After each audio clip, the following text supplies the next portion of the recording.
zamanlar redaksiyamıza daxil olan məlumatlar Qax rayonunun Talalar kəndində baş verən narahat edici bir vəziyyəti ortaya qoyur.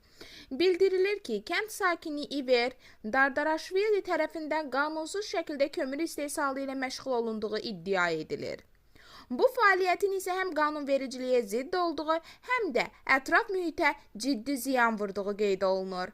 Məlumata görə qeyd olunan şəxs heç bir rəsmi icazə və sənəd olmadan meşə ərazilərində ağacların kəsilməsi, onların kömürə çevrilməsi ilə məşğuldur.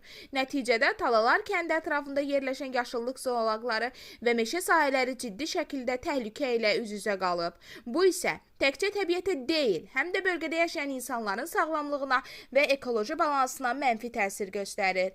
Ekoloqlar dəfələrlə bildiriblər ki, qanunsuz ağac kəsimi və primitiv üsullarla kömür hazırlanması torpaq örtüyünün zədələnməsinə, heyvanın çirklənməsinə, əsasən heyvanlar aləminin çirklənməsinə və havanın çirklənməsinə, biomüxtəlifliyin azalmasına səbəb olur.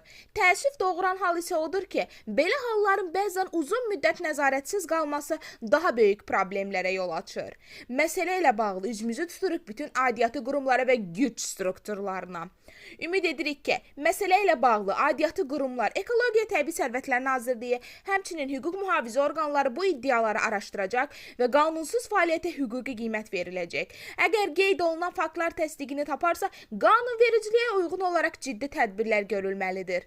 Məsələ ilə bağlı araşdırmamız davam edir. Qarşı tərəfin mövqeyini dinləməyə hazırıq.